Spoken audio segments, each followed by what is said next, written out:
Hello again, Danielle. Great to see you. Good to see you. Thank you so much for having me. My pleasure. So today I want to welcome Danielle Patrice. She's the author of Neuroscience, the Ecosystem of Domestic Violence. She's also a motivational speaker, an activist and advocate for domestic violence victims, and a mother of two. Yep. So, Danielle, as I told you earlier this week, we were actually just talking about it. I read your book cover to cover, and I just wanted to again commend you, not just for dealing with this subject so well as an author and a researcher, but as someone who's experienced it firsthand and broke free from it, and in the process helped give knowledge, voice, and agency to those who are still dealing with its lasting effects. So I just want to say thank you again for joining us and welcome. You're welcome. And thank you again for having me. I'm elated to be here. You have no idea. So I will now turn things over to you. All right. So, yes, I was in practically a 9-year abusive relationship, and it was marriage. But, portion of that was the courting, and portion of that was having children. So it was a lot of things within this 9-year relationship that took place that was filled with physical, financial, verbal, psychological. I mean, the whole thing, soup to nuts. And that's one of the things that, looking back on it and thinking about my own past, my history, that, people say the signs were there, weren't the signs there, but, you know, you won't know what a person or who a person is until they reveal themselves. And that's over time. My story takes place in college. I met my abuser in 2008, excuse me, I say 2004, but 2008. And I was in my senior year of college. And when we met, it was over pretty much my teacher and I, we had a good rapport on, and she talked about how, we saw each other over that summer. And he had made a simple comment, just, talking about how the place where I worked at, it was expensive. And I used to chuckle at that because I would say the same thing. And then over time, we ended up talking because there was a specific project that my teacher had, which was pretty much doing a Spanish rap so that we can learn the actual vocabulary. And I learned this routine through like this project, and him hearing how I sounded, he's like, oh yeah, she's not from here. And I went to school in the South. I'm an East Coast girl from New Jersey and went to school in Tennessee State University. And so the culture is definitely different. The Southern, the country twang is different. Of course, the East Coast, we have our own, I'll say, vernacular. So he picked up on that. And from that point forward, we became good friends where, I felt he was there for me. He was, he used to walk me to my classes. He would, help me fix my car. It was a very good friend that I felt that he was there for me. And that also led into this situation where I graduated from college, ready to take on the world and wanted to go to grad school and just, have all these future plans. And then it became 6 weeks later after I graduated, my mother committed suicide. And that is in itself changed my entire world because it was a lot of, things that I was dealing with, where my mother, she had bipolar, paranoid schizophrenic. And so, and the thing was is that the way things were handled, even during that time where I wasn't notified until one of my relatives' friends called me to actually know the death of her passing, and found out that she ended up hanging herself and with the scarf around the bathroom rod. So to have these details and having it tore me from limb to limb emotionally. And he was one of those friends that would come over and make sure I was okay. Same thing, family members flying in from New Jersey, different part of the country, to be at my apartment at that time. And we're all going through this. And my family actually did meet my abuser at this point. We were just friends. And they got along pretty well. They used to invite him to say, hey, why don't you bring the drinks that you had? I guess they got along very well. I'll just say that. They enjoyed that time that he would come over. My father, I will say, he did realize that, he liked me, which is something I didn't even pick up on. He said, no, he likes her. And at that point, he was dating someone else. And so, months after that, that's also came into a point because a few things played a certain position where I ended up being with him. And some of that was after my mother passed, there was some money that I had pretty much received. And some of that money my family ended up turning into saying, hey, well, you owe me for the payment of the funeral. You owe me for paying for certain things. And a lot of that became into, hey, you owe me for the things I bought you when you were a child. And it just became so outrageous that I ended up becoming estranged from my family. Also, during that point, my father and I were not in good terms as well, because, he was saying, hey, why don't you move on and get over it. And I was raised by my mother. I wasn't raised by my father. So that also played a point in that situation. And during that time, my then friend, we got close. We got really cool. And I ended up deciding to move back to New Jersey because I said, I'd rather be in an area where I felt cared about, where I felt people knew me, knew my mother. And so he says, hey, I'm driving back home myself. Why don't we make this a road trip and we'll go ahead and go.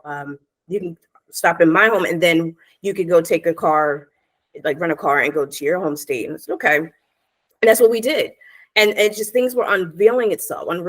And it was just the fact that, how can I say this? It was a situation where I ended up finding out from one of his relatives that he actually did like me. And I'm like, well, he has a girlfriend. Why am I being told this? And I ended up confronting him about that. It's like, hey, I heard you have a girlfriend, and I heard that you like me, and you have a girlfriend. Then that story changed, that narrative. And so with that narrative, it became, well, you know what? We weren't really together. We haven't really been together since February. And, I do like you, some things. So it's almost like what I saw was not what I saw type of thing, the narrative changing. And then I was like, okay, well, all right. Just coming in my head, it's like, okay, well, why would he lie? Because I considered him a friend.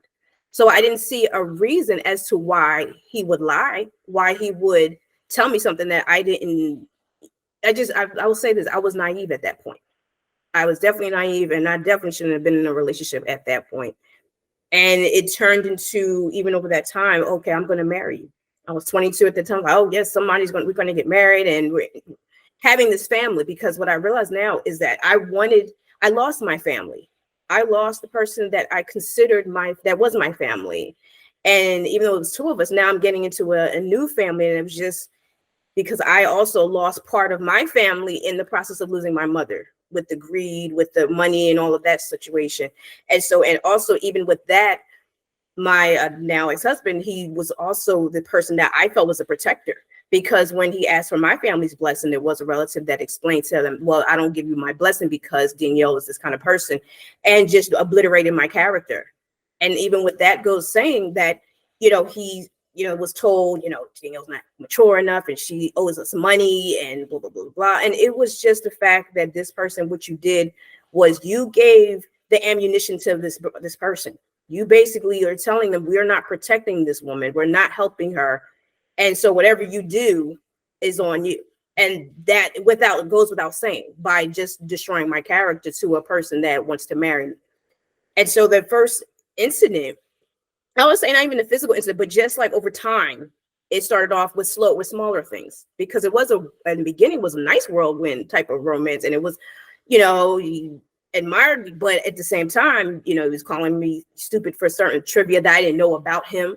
It was the yelling. I remember certain things like that, not at me initially, but it was just like his tone, how he talked.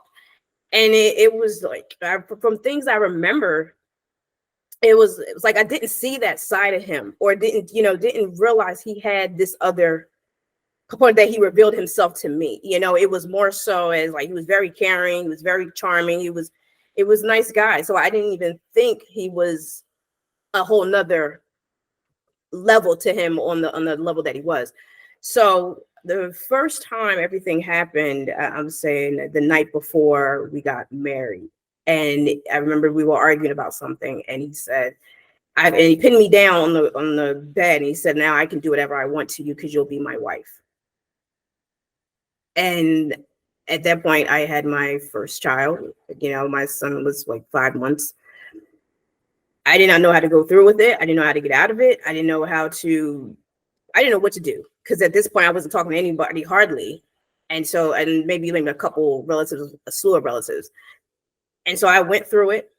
And the reason why I did, because I ended up having to, and I'm skipping all the parts, but I ended up having to move to an apartment that was owned by this pastor and her organization, and who's someone that pretty much we have mutual relatives. So, she was willing to help me.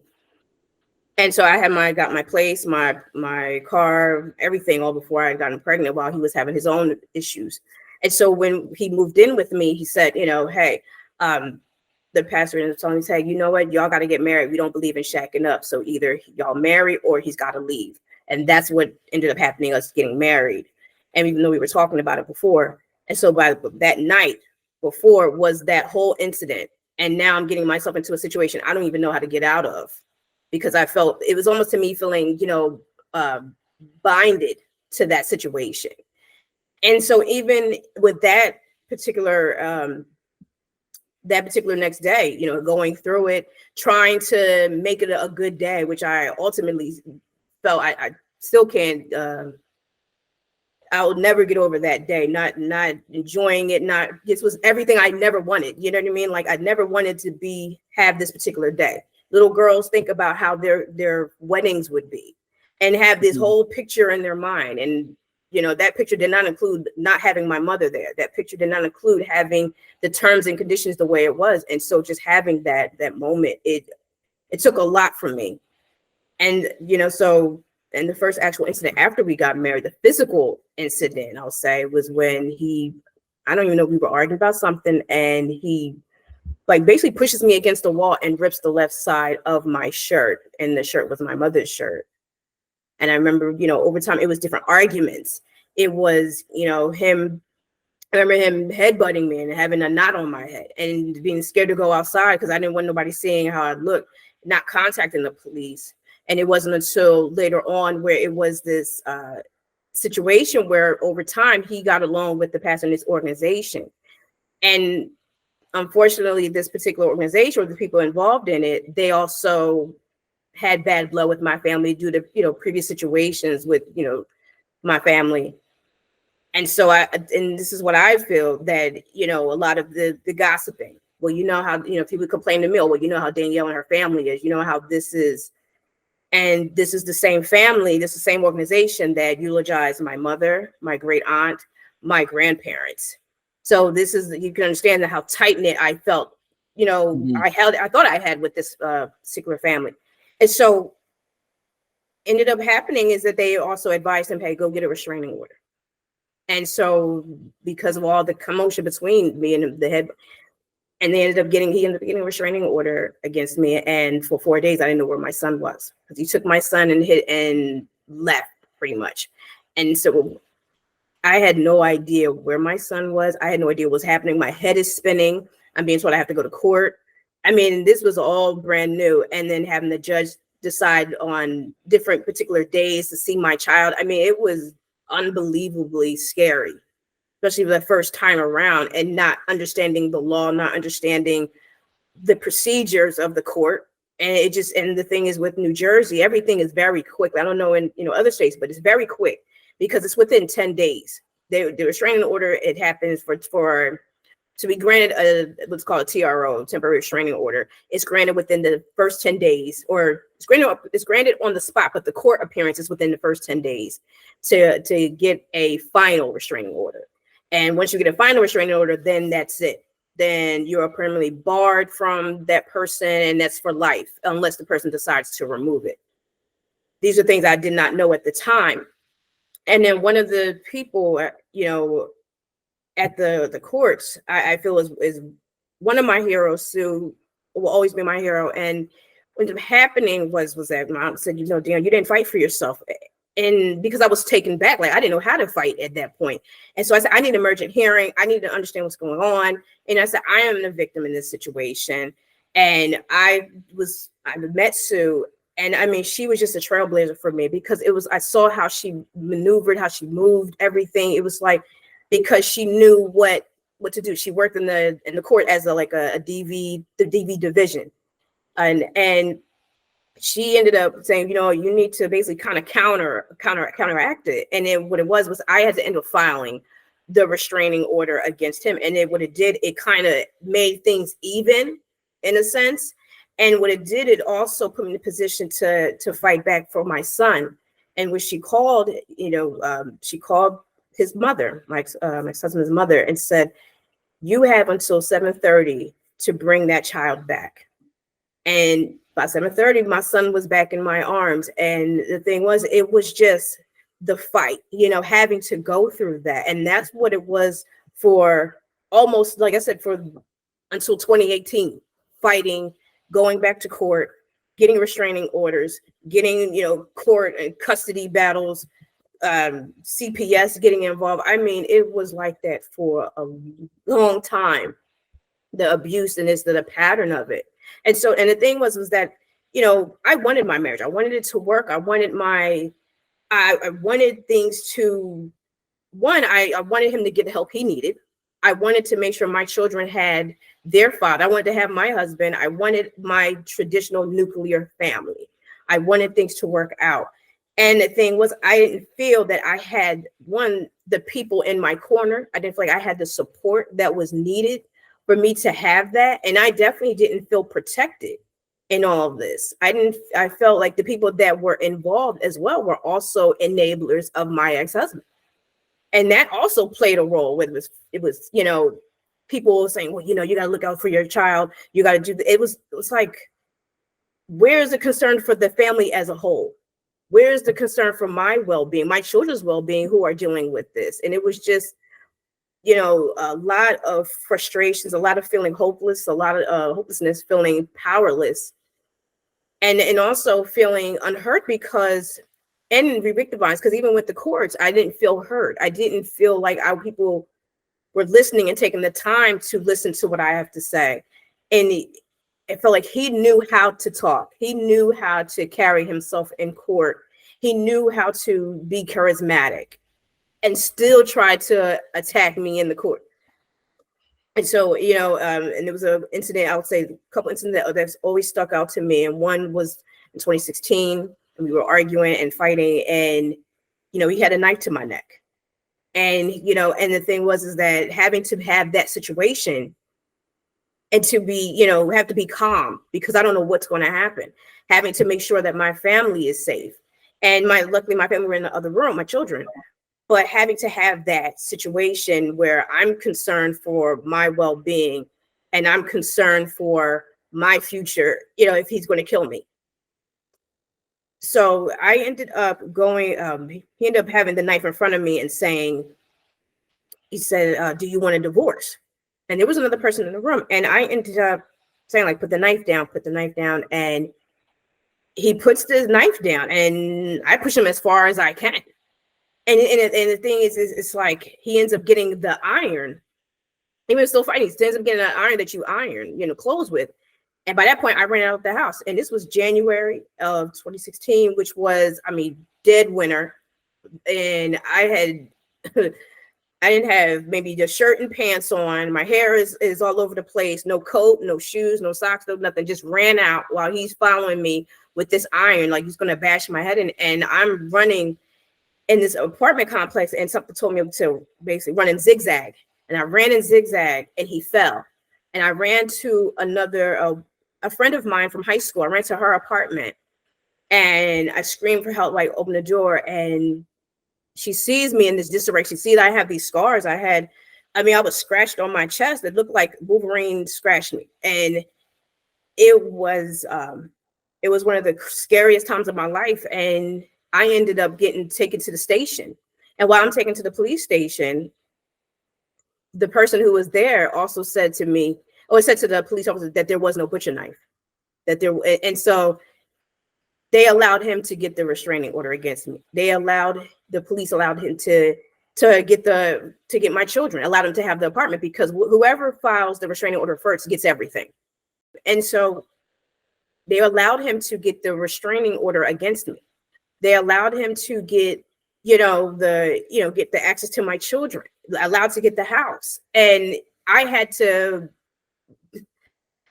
make good with my family, and had to, say, and make good with other people, because at the end of the day, I needed help to get out of it. And needing to, it felt like I was being bounced around and trying to, and having to survive in all of this. And I would go back and forth between my ex-husband and my family, and neither one was the best situation scenario, but it was like what I had to do to survive at that point, to try to stay above water. And so, during that time, I definitely had to get an attorney. He got an attorney, and we're both going to court. And at this point, it was like, even with the judges, it just seemed like they didn't, I don't think any of them are good parents. I don't think this. And it ended up, let me back that up. It ended up turning into a situation where my husband and I had to have 1 week on, 1 week off with the kids. And what ended up turning into a horrible, but I thought it was a horrible idea, it ended up turning for a benefit, because during those weeks, you could see how, and we call out here DCPMP, were also involved.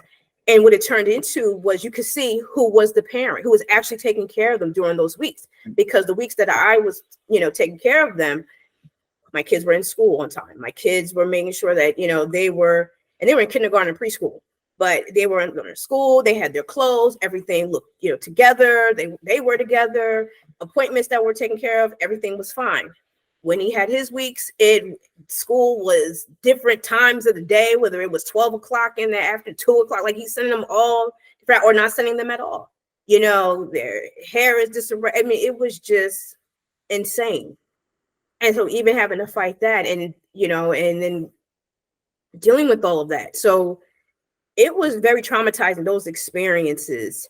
And the last experience, I'll say again, even going back and forth with all of this, the last experience took place in May of 2018, where we ended up, of course, reconciling over that, but we ended up getting back together. And that was that time when I said, look, I'm sick. Basically, I got that to the point where I'm sick of this. Like, look, we either going to have to get a divorce, or we're going to have to work this out and get some therapy, because I can't live like this. And those were the times where I knew I did not feel safe with him. And I didn't feel safe with him even in the beginning, but I did not feel safe with him. And it was like, I only felt safe when the kids were around. I only felt safe when it was a point where he actually, when I could actually deal with, I don't know, like if it was like public places, or the public was involved in a certain way. And I mean like different agencies and whatnot, because I knew he wasn't going to act a certain way. It was only when I knew everything had kind of simmered down that he was going to start things back up. And that's what I would call him, the devil. And so May 20th, May 2018, my ex-husband had my then 7-year-old son out till 4 o'clock in the morning. And I was very, very annoyed, very upset, because like, why are you having him out till 4 o'clock in the morning? And my younger son at the time, who was 4, he's with me, we're asleep, and he's, his phone's off, he's not picking up, and, he's saying he's going to come home. 4 o'clock, I'm upset. Why are you having my son out till 4 o'clock in the morning? And why are you, at the end of the day, what are you doing out here? And by this point, I had my suspicions that he was pretty much cheating with his mistress. And when I mentioned it, then he just goes berserk. He flies off the handle, starts escalating very quickly, to the point where he's now like, what's the word I want to say? He's pinning me down, which that was one of his go-tos. He would pin me down, or like have me pushed against the wall and not let me go, like falsely in prison type of situation, where you're holding someone against the will, basically. And that's what I was dealing with. And at that moment, while he's had me pinned down, my son, my 4-year-old son at the time, he's running into the room. And I said, no, stay back. And I'm telling him to stay back because it's like, I don't even want him involved in this. But at the same time, and my 7-year-old son, he was in the room sleeping. He went to sleep as soon as he got back home. And I don't know but I felt like my son wanted to protect me in a way. And it was the fact that my son when we were arguing, me and his father, we were arguing, and he was standing in the middle of us trying to have his hands raised, and he was raising his hands. And it was just like, one of us would pick him up.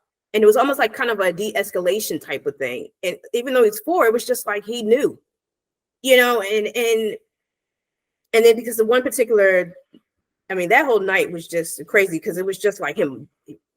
Every insult he could throw at me, he did. Every word under the book he could. He just threw everything he could at me, and how he really felt. And I just remember him saying, "I could kill you with my bare hands." And at this point, I'm sitting down on the couch. My younger son is sitting next to me, and the third person sitting next to him. And he's just doing this movement of like he's about to choke me and kill me. And my son is staring at him, and then he says, "I can't do it because he's watching me." And at that moment, I said, I don't care if I have to crawl out of this marriage. I'm done. I'm done. And if I couldn't do it for myself, whether I'm, running to every person I could think of to help me, I'm damn sure I'm going to do it for my children. And so the next day, this was on a Sunday, the next day I filed my seventh restraining order. And, DCPP also got involved again. And also having to go through the situation where I said I'm going to file for my divorce because I couldn't afford to file for I couldn't afford to get an attorney. Excuse me. I couldn't afford an attorney. And so I had to file for myself. And at the same time, we're also dealing with him. He didn't pay bills. He stopped paying bills, stopped paying the rent. So then I'm also dealing with that, trying to hustle to get money so I could pay for the rent, which ended up being homeless, living at the bottom of a barbershop. And we were living in there for a little bit, and then living in different hotel rooms and whatnot. And at that point, and still having to go through filing to get this divorce, and then eventually getting on my feet to where we're getting into transitional housing. So with that, I had to really fight to get this. Like I said, was done, and fortunately, I came on the other side of that, where I was able to get not only my restraining order, but also file for my divorce and win my divorce case and get everything that I asked for, and that was especially making sure that my children were safe. Because yes, like I said, I did want my marriage, but I paid a very high price for that. And because of that, it turned into self-preservation. And I had to make sure that I was going to protect me and my children moving forward, and then also having to combat his family, who also fought for, grandparents' rights. And that was 5 years ago. And they lost that fight because at the end of the day, they were always on his side, even though, there were times when I even was going to them and asking for help and needing help. And ultimately they were going to side with their son. And so them fighting for with their grandchildren, my children, at the end of the day, I was granted, I pretty much won the case because the judge ended up saying, look, if you want to be in their lives, then, you talk to her. She's their mother. And that was 5 years ago. So, the thing is that even though I've had my divorce, I have my restraining order, the healing process is never ending. It's never over because it's still not only healing for myself, it's healing for my children as well. Not only, understanding myself, but also understanding what I went through. And that's what led to the book, Neuroscience, the Ecosystem of Domestic Violence. It's incredible story. I'm very thankful that you got out. Thank you.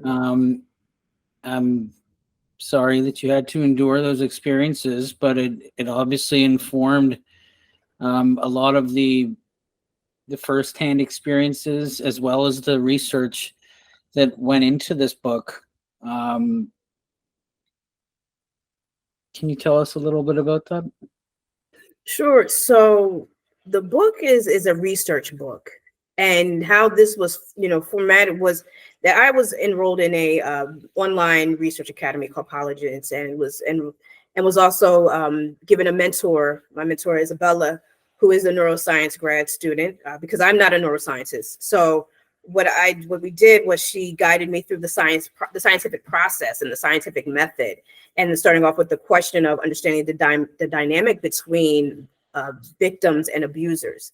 And what that led to was through countless hours of research, with scientific literature reviews, constantly contacting different people from all walks of life, and the police officer, wardens, psychologists, sociologists, and children as well, into understanding their impact, whether it's direct or indirect impact of domestic violence, and then putting a little bit of my story in as well for people to understand and to bring everything together. So what it is that with domestic violence, it's deeper than the victim and abuser. That is a whole, and that's why I call it an ecosystem. It's a whole layers. It's a whole lot of layers of why a victim is unable to leave, why an abuser, does what they, and it starts with the brain. And, some of the things that, like you've read, one of the things I talk about is that how the brain, if there's any damage to the what is called the prefrontal cortex, which is right here, if there's any damage, what that means is that this person has a potential to be violent. If there's any portion, which is what we call the limbic system, which is the portion of the brain that handles the emotional aspect of it. If there's also if there's any dysregulation in that portion of the brain, that it causes the person to be unbalanced. And so all of these things, and this person has the potential to inflict pain onto others. And so if they're inflicting pain onto someone who has, who is a victim and is going through all of these things, that's leading to what is called neurochemical of cortisol, which is also in connection with chronic stress. Being in an abusive relationship, that also affects their mental and their physical well-being. And so we have all of these things happening in this, and then being, being in a relationship like that, or being in a marriage, like that for that amount of time. I was in it like 9 years. And then being in, and you have some women that were 20 years, 30 years. And then, what does that do to their bodies? And so I even talked about that, where the physiological, which is the functioning of their body, it ages them. And so for me, it would say it's a decade older. Their functionality is a decade older than how old they really are. So, and a portion of that is they're taking your life away. They're taking your body away, from you. And it's deeper than, so it's not just the brain, but also extends to their emotions, their actions. It extends to even how, different institutions handle domestic violence, where it goes to, people being, how they impact you, from family members, friends, how your work environment, the people around you in church. It's same thing with, again, like higher education, where there were different stories talking about how, there's different incidents taking out of, their hiding incidents to make sure that nobody knows what's the, their actual numbers that's being handled on their campus, to even how laws are made, how entertainment shapes us, and through how we've looked at everything on a societal level. So it's a very intricate book on and the details on how it shapes all of us, and that we're all interconnected one way or another. Talking about the physical brain, when you talk about the endocrine systems and hormones, you mentioned allostatic load, which is an umbrella term for stress and strain. And you also mentioned how chronic abuse and traumatic events, even those that occurred years prior, can lead to long-term stress and chronic illnesses in women. Did you ever encounter in your research anything about children who are exposed to domestic violence and what kind of long-term impacts they may have received? That's a good question, because I know that when I talked about it in the portion where there's children being involved. And so even though I didn't go in depth into their bodies, I talked about a little bit about how it impacts their brain. Right. And what's happening in real time, how they're impacted, how they're afraid, and what it does to them, being, that fight, flight, or freeze. And so, but unfortunately, because I didn't go into depth with their bodies. I didn't want to be too overwhelming. I do feel that there's probably information on that, and I do feel it's probably research, but I haven't dug that deep. So you gave me what you did. You gave me a good homework assignment to look in it for myself as well. So just dealing with some of the emotions and actions. So whether they're afraid to ask for help or concerned about their children's stability, whether that's economic stability, food stability, housing stability, or themselves being financially manipulated, are there some things victims of domestic violence need to hear and need to think about when they're being essentially held captive to their own fears about being blamed and fears around asking for help? Is there anything you think they need to remind themselves or need to hear? I'm gonna say, and I'm gonna say this to victim defendants as well, because I'm champion of those too as well. Mm-hmm. And I say that one, this is not your fault. This is something that's being inflicted upon you. The pain of the abuser or the abuse lies within the abuser that's being inflicted upon the victim. So that's the first thing that I want for them to remind themselves. One, two, that you are more powerful and you are stronger than you think you are, because to endure that, if the roles were reversed, do you really think an abuser could handle that? And a lot of times it's no, because they can't handle what they, especially when you hear the term like narcissist, a lot of that's being thrown out. They get upset if you throw that same type of situation or throw the same type of tactics onto them that they do to you. It's, that kind of thing. So that's the first thing. Second, anything, remind yourself to get the help you need and to think of a plan for yourself. And the reason why I say this, and I'm just going to go back into my story a little bit. The reason why I say this is because I was able to leave because he left with his mistress. In that small time, and he did come, and I did see him again a year later, but I was able to do that because it was in the nick of time. So you have to do whatever you need to do in that moment. And the first thing to make sure you can do is get your restraining order. And I'll say this because there's not a lot of help out here. And you have to be honest, there's not a lot of help. There's not a lot of resources. So whatever resources you need, whatever help you that is out here and available, you have to go seek it. Go get it now. Make sure that you are able to document and have all the proven pictures, because the one thing that you have to understand as a victim and as a victim defendant is that you have to overprove. You have to overprove that there was a history. You have to overprove that there was abuse. And sometimes, even like you said with the financial, sometimes it isn't physical.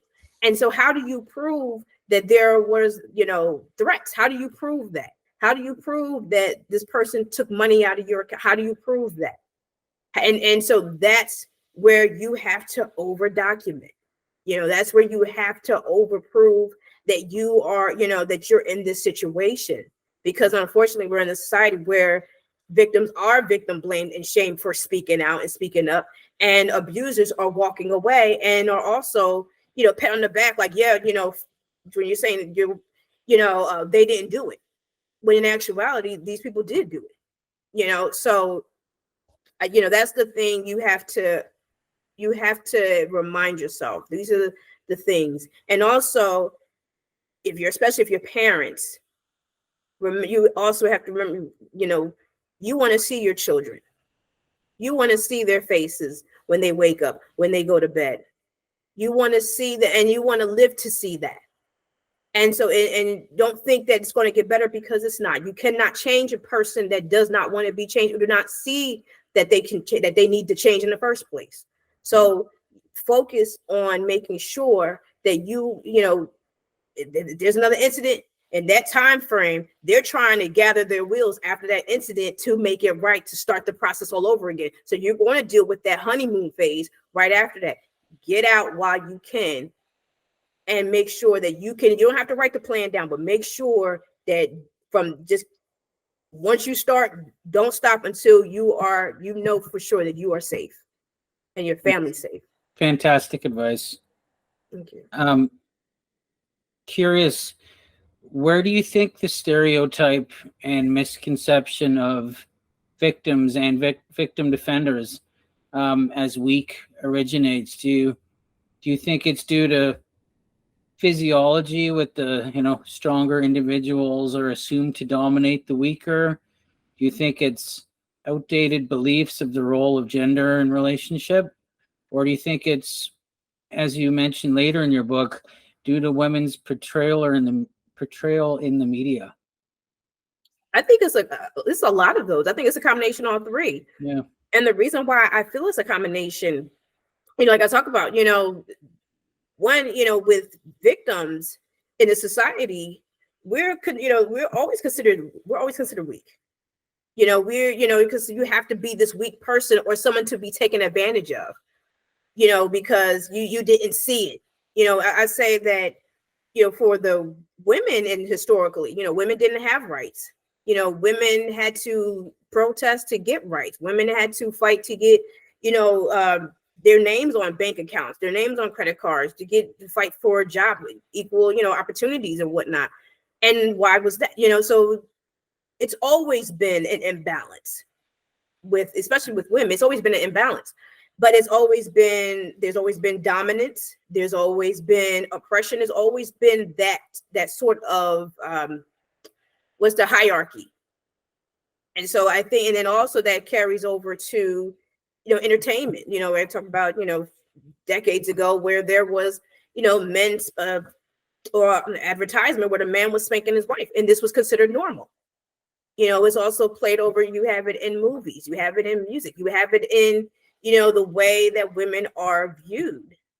So in way the victims are, but the thing is, I will say with victim defendants, the difference I'll say is that with victim defendants, they ended up becoming victim defendants because they end up fighting back and then being charged for it. But see, they're in a whole category by themselves because they're not even considered victims.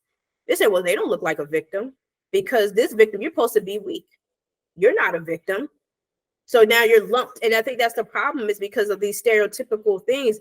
Yeah, that, not only that's been in, I would say historically, but it's also, through generations, through learned behavior, through, the traditional society, that I feel that, now this is what you look for. But the thing is, the terms are evolving to where you have abusers that want to identify themselves as victims, which is coined the term DARVO, deny, attack, reverse, victim, offender, because they think that it's a beneficial opportunity to be a victim, when in actuality, you're dealing with all of these, people who don't believe you.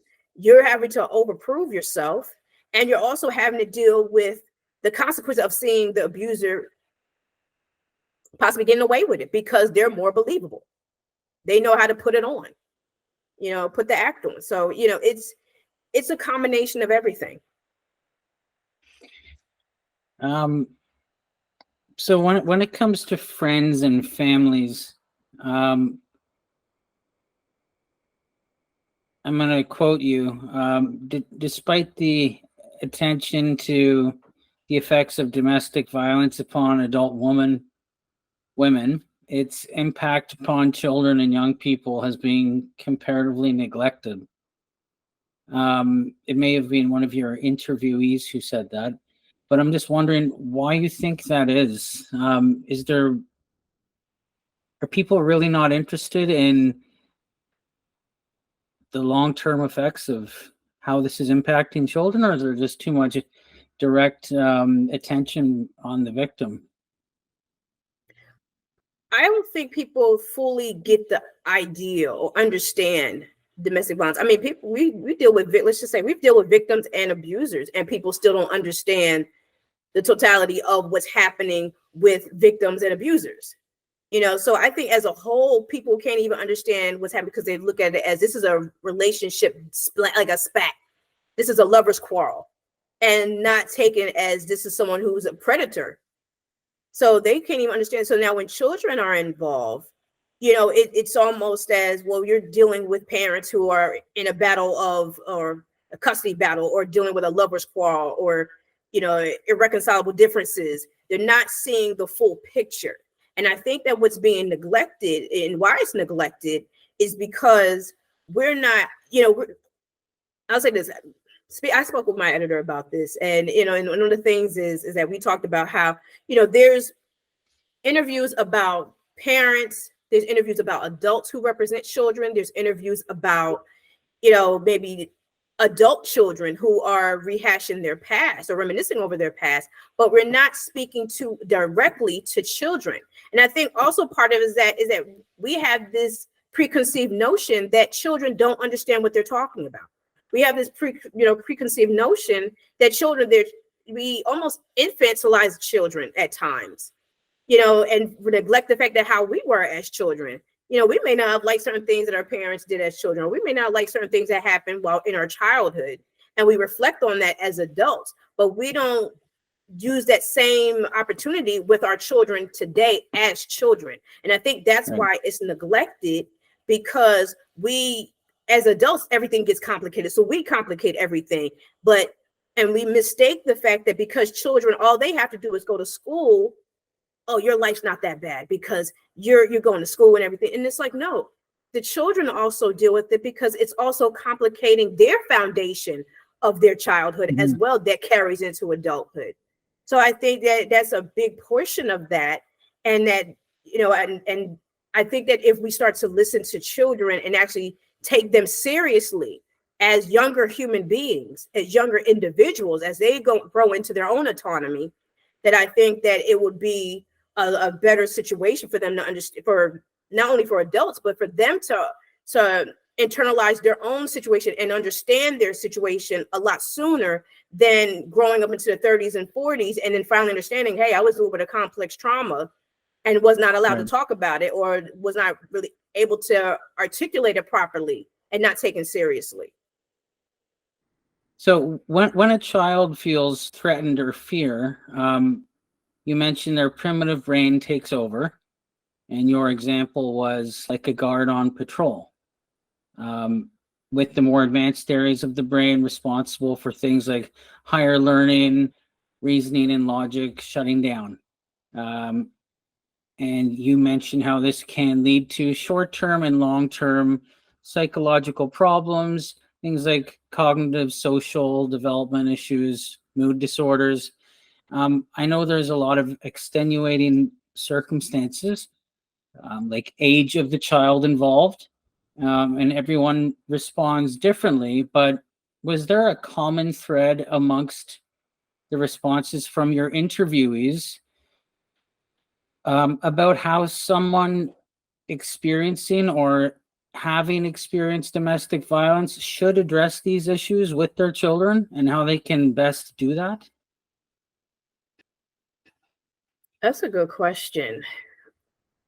And I have to say, with the interviewees and a common thread of that, I would say, if anything that was addressed, like how to talk, I think a lot of it is really understanding it from the child's perspective. And I think that's also in talking about, with going through what they've gone through, and then we're talking about, I'll just say for my children, for example, going through their situation and having to, one doesn't remember, one doesn't have the memories. He was very young when it happened. The older one does. And so what does that look like in real time, where is a child going to understand what's happening? More times, not necessarily. They see their parents fight. They don't know, they don't know the intricate parts of it, but they see something and sense danger. They sense danger. They don't understand it. The thing is that with, I would say the counselors and the CASA volunteer, I would say, if anything, with the information that they gave, should they talk to their children about domestic violence? And I'm hoping I'm answering this correctly, because I want to get it right. Yes, they should understand, because one, the children are going through this with with you. Two, the thing is that should you go into, the whole details, I wouldn't go so deep into it. But I think with anything, it's just about going through, what's the word? I want to say going through the child appropriate, age appropriate is the key word here. Mm-hmm. And I feel that with that, is they're going through a situation. If anything is happening in someone's household, and every person is going to feel that. Every person is going to experience that in one way or another. And how does the child experience that? How do they feel? Well, the thing is that it's understanding the child. And I think no one could explain that better than the children that were in the book. Right. And explain how, what to do to talk to them. Now, I know in a portion of it, one of them said that children are fragile. And, and that child may feel that they're fragile, but there was also the other child that may not have felt that they were as fragile.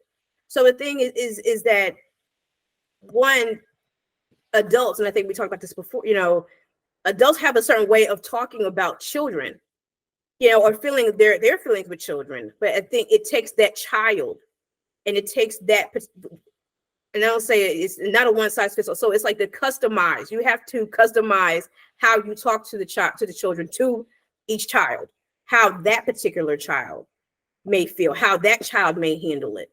And so I feel like, even though they're, a lot of them from all, like I said, with all walks of life, and even though they talked about it, some of them did talk about, what happens, some are scared, some are, are dealing with the constant situation at home where they can't perform.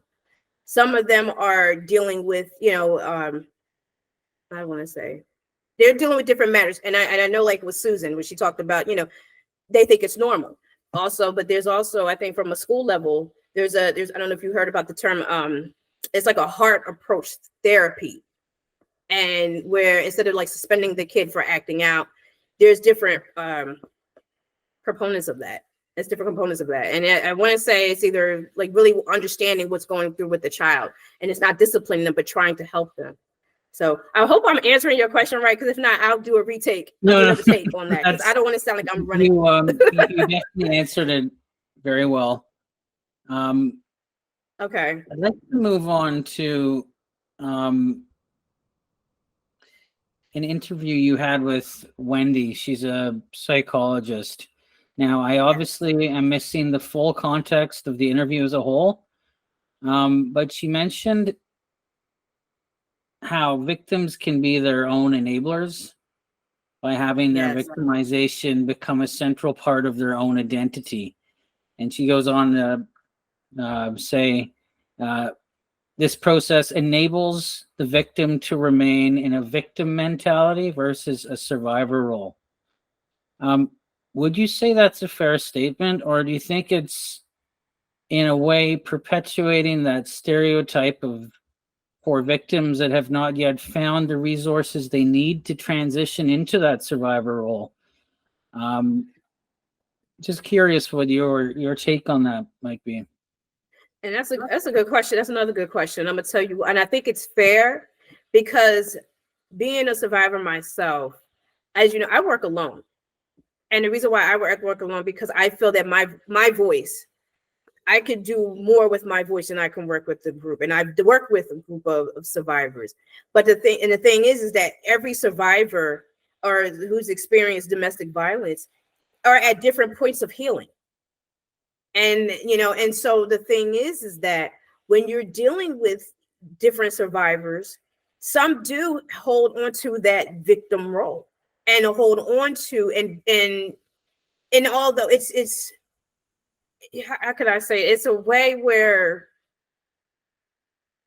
and I want to say this, it's a way where it's like, it's not saying that, time heals all wounds, but it's the way that they hold on to that role. They hold on to being the victim, and it's almost like a security blanket, right? Like it becomes a crutch, and to the point is that they may be out of it, but it's the fact that they have to find their own inner strength and their own power, and they haven't reached that point to transition from victim to survivor, because they're, whether they're still in it, whether they're, even if they're out of it, they're still traumatized from it, and they don't know how to escape that. And it does pour out into, their relationships, into their friendships, into the different, social interactions, to where that they may not feel heard. So they're they may overtalk someone. They may and it not purposefully, but it's because they may have not felt heard. So I think it's a fair statement. But it's also, I also feel like why is that? Why are we holding on to that? Because we're not feeling heard. And so I think that also goes into, in the sense of, this is another aspect of where resources need to be provided to help victims get out of that victim mentality and find into, creating to their own power, getting them and transitioning into their inner strength and becoming more powerful in who they are and how they are, to get out of not only just the victim state, but to make sure that they're not going into another abusive relationship. Right. So I'm curious, leaving the personal roles of the victim, the victim abuser, the abuser, the victim defendant, and family and enablers out, moving up in the ecosystem of organisms. I want to talk about the educational system, in particular, Title IX, which you have a section on in your book. For those listening, it's a federally mandated legislation for academic settings, aimed at educating students and faculty on their rights and responsibilities around gender bias discrimination. This legislation mandates that all faculty report any sexual misconduct or relationship violence they learn of. And you mentioned how the ideal situation is when a student self-identifies, because that enables the staff or the faculty member to basically open up a line of communication, and they can start recommending resources. But when not self-identified, do you think Title IX training adequately equips educators with the tools and training they need to notice the signs and to feel comfortable and confident in asking simple but direct questions to figure out if everything truly is okay? Or is more training and more legislation needed in this area? I think more training and legislation all across the board, because the thing is, it's the moment you speak, it's the moment you say something. And the thing is that there are people who are afraid to do that. They are afraid to say that they're victims, because what is the outcome of that? It's possible a retaliation. If it's not from the abuser, it's possible retaliation from their friends. And this person, you're on a college campus, let's keep in mind that, these are 18 to 21. We're talking about traditional college students, older if they're non-traditional, where they're away from their families, unless they chose to go in state, where they, are in a new atmosphere. So where do they go? Where do these kids, I don't say kids, but these college students go if they report it? How does the school ensure their safety? Because you can say, well, I'm going to make sure you're safe, I'm going to do, but how do you ensure that?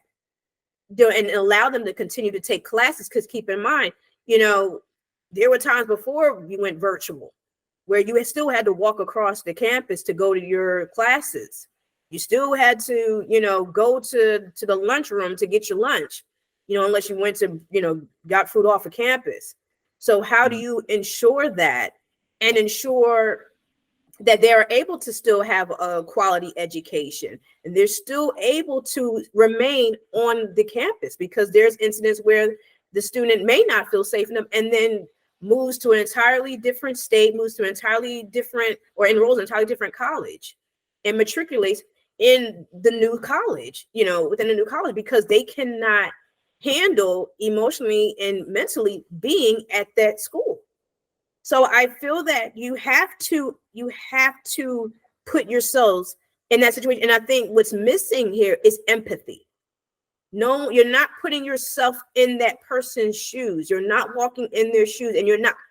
And the thing is, you'll sympathize with them, and and you say, "Well, I'll do what I can." But what would you do if that happened to you? If that was your child who is on that campus? What resources are you going to fight for in that? And I think that when you start doing that, instead of looking at trainings as a job, as a chore that I have to do, or a legislative, as a law I have to, to research and understand, look at it as what would I do if my child was going through that? What would I fight for? What would I want to ensure to make sure my child was safe if something like this were to occur? And ultimately, a lot of us parents would say, I want my kid off that campus. But what if you can't afford to get them off? Or what if they can't leave? Or for whatever situation that may be? What are you prepared to do, or make sure to make sure your child is safe? And I think that's where the real training starts. The real legislative work starts for that individual to have the safety, to feel safe. Even if you have, the corridors in place, keep in mind, these abusers are also predators. So they're going to find a way to prey on their victim. So how do you ensure their safety? And what are you going to do if that person is also a student on that camp? What are you prepared to do for that student? Especially if they're considered valuable on that, are they considered valuable on that football team? Are they considered valuable, where they're honor student or whomever? What are you prepared to do as, the dean or the president of that college to ensure that student's safety? So it's a lot of conversations, and it's a lot of empathy that has to go around for the real work to be done and the real resources to be at hand for this person to be safe and feel safe. That's a great way to reframe the problem. What would you do if it was your children? I did not even consider that when I was reading. So moving up one more level in that ecosystem, now to the legal system. Do you think perpetrators of domestic violence that have been charged should be held accountable for the housing and economic security of their partners in cases of intimate partner violence? Or do you think this is putting too much power into the courts? That's a really good question. I think every situation has to be looked into first off. I think that, especially if it's a marital situation, that person that chose to marry, and that person, by that is the obligation. When we have our marriage certificates, you are saying that basically I'm obligated to take care of this person, sick in health, death do us part. And the thing is that do they need to be held responsible? Absolutely. They need to be held responsible, because, and I say, even from my experience, I had to find a way to actually get the help, to scrounge and find a way to get the help I needed. But on the flip side of that, there's also, I will say, I don't know if it should be in every state, but it's called victims crimes of compensation, where they do help victims in a situation that you have to file a police report, and they do help you. But at the same time, yes, they should be held accountable, because this is the home of the person that has destroyed his own family, destroyed his household. And not only criminally is he getting away with it, he's also financially getting away with it. where is the accountability for Right. this person? Especially, and this person, is able to get away with it and has another victim lined up. That's the other thing we're not talking about, because they're not only, they're taking the resources from their current victim, and they're already have it in position lined up for their next victim. And so, and giving their own resources, or and sometimes the victim's resources, to that next supply. Right. And so, and then leaving the victim, their current victim, destitute, leaving them in disarray, and leaving them purposefully to take everything else they have left, just to ultimately break them. They should have all types of accountability. And I think the courts, the courts in certain aspects does a lot, but the courts also don't do enough in certain aspects as well, because it's like, yes, you have the divorce, and then you have the child support, and you have all of these things, which is, yeah, that's wonderful and all of that, but it takes to get to the divorce to do that. Where and that's the thing. I think that with the courts, you have to be the courts. I mean, there has to be legislation to be, for these abusers. And I think that's where it needs to start, is one, getting these people the proper help they need. Getting them to where to be functioning adults. Because why are these people walking around the street? Why are these people here? So, and the thing is that are they even able? They know how to do, conniving things, and they're clever, and they can be sophisticated, all these things. But are they even capable of even getting the help they need? So if they're not even curable, my question is, what happens with that? What happens to that family? So courts, that's where courts have to deciding, yeah, they should be involved to a capacity. Because now this person is left homeless, is left destitute, and this person can decide, okay, well, I'm not paying. And the courts, they will, like with child support, they will go after this person. But I also, with this, they'll take the license, but it also depends on the state. They'll take the license, or they'll take, they'll find them and they'll garnish the wages and whatnot. But also there's a lot of things at play, because there's SSI, which is definitely a strong situation, SSI and child support. That's also a deep thing. If this person is physically incapable, but it's still an abuser, how does that work? In that situation, if there's, there's different variables that play out that can affect a home. So I think the biggest thing is, this is where I feel with legal system, especially mental health professionals, scientists, all of these people that are understanding of the body, understanding of the brain, especially understanding these types of profiles. That's where they need to be in the room with the legal system. That's where they need to be in the room with the politicians who create the laws, because then you can understand, okay, you know what, this law may be great, but it's not enough to help make sure the safety, and stability of these individuals, of this family that's been left behind and left destitute. So, in conclusion, what do you hope this book means to its readers, and what do you really want them to take away from it? I want this book, in a way, I want to say, a love letter for victims and victim defendants, to say that I know how much you have struggled. I know how much you have fought, and I am with you every step of the way. And that if you couldn't speak your truth, you couldn't, speak your voice, this is your voice right here. If you want it to be, this is all the pain that you've gone through. This book is a book I wish I had, and I wish we all had, going through this. For families who have lost their loved ones to domestic violence, who still don't understand what happened, I'm hoping that this book gives you at least some form of understanding or some solace, because, you know, it's almost like she fought this, you know, this person fought and they were killed. How do you explain that?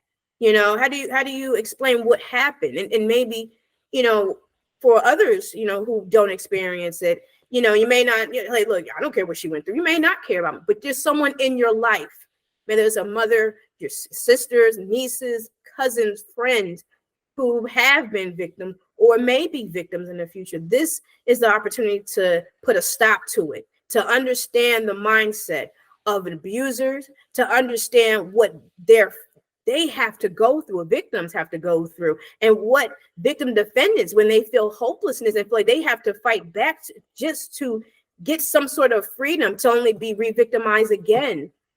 And then, you know, this is the path that they are on. And to maybe you can step, you know, into their shoes and understand this is what this is like. And for the entire society to finally take a stand and to stop this, you know, domestic violence, stop, you know, and have this eradicated, to change the laws and to evolve as humanity, to understand that this is a serious man. It's not just relationship. This is a predator who is preying on their victims.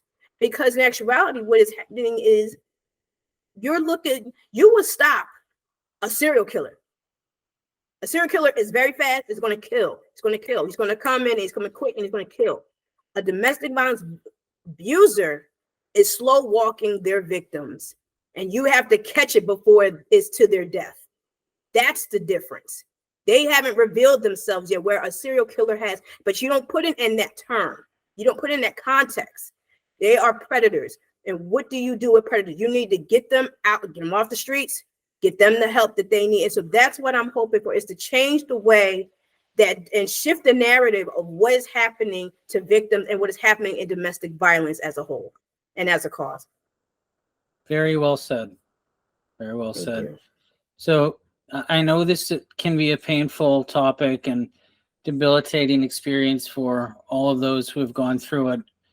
And that's why these stories and the research needs to be shared, to let people know they're not alone in this, and to grant strength through solidarity, and the knowledge that there are also people, organizations, and resources available who can and will support them.